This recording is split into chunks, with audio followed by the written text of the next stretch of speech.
Mission Lifeline awarded us the 2015 Silver Award for basically 12-lead EKG recognition and our early treatment for STEMI patients, ST elevation MI, or myocardial infarction patients.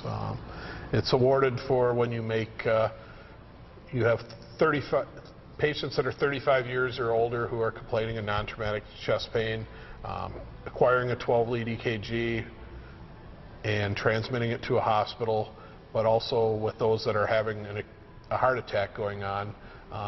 They're seeing a cath lab or fibrinolytic therapy or clot-busting drugs within 90 minutes, 75% of the time or better. Wow. And why is that so important for these patients who are experiencing this particular type of heart attack, and how does that translate into, I guess, improved quality of care for the patients you guys are responding to?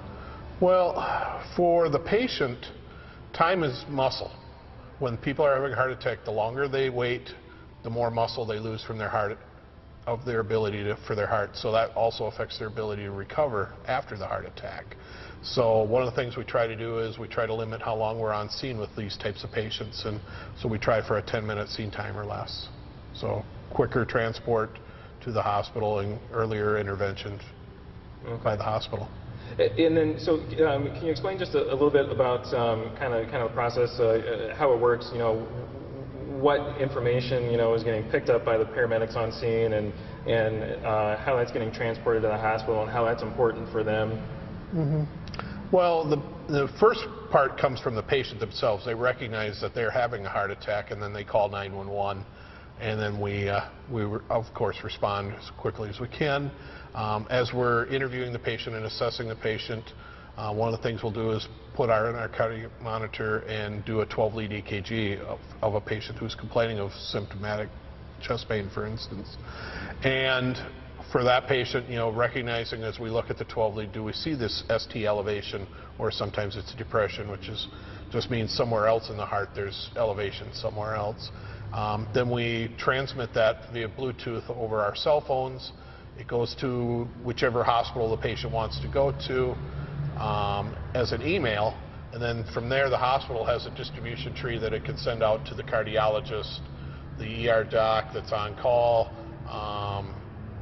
whoever else they have on their list, their cath lab people, to evaluate it. So, for instance, the cardiologist, who's probably not at the hospital at the time, would get this email at bedside, for instance, at 2 a.m.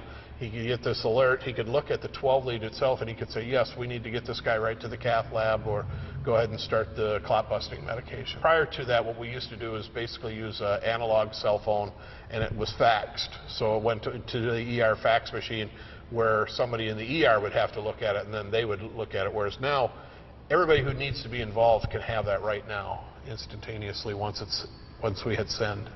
Okay. And then just lastly, I guess, what do you think is kind of maybe the bottom line, the takeaway for residents of Dubuque about the department getting this recognition, what it means to them, if, God forbid, they were to experience one of these heart attacks? Well, from our standpoint, one of the things I'm most proud about my guys is they achieved this award, and I really didn't do any prodding or extra training for them. We were already doing what's best interest to the patient. We just found a way to recognize through Mission Lifeline to recognize what they're doing.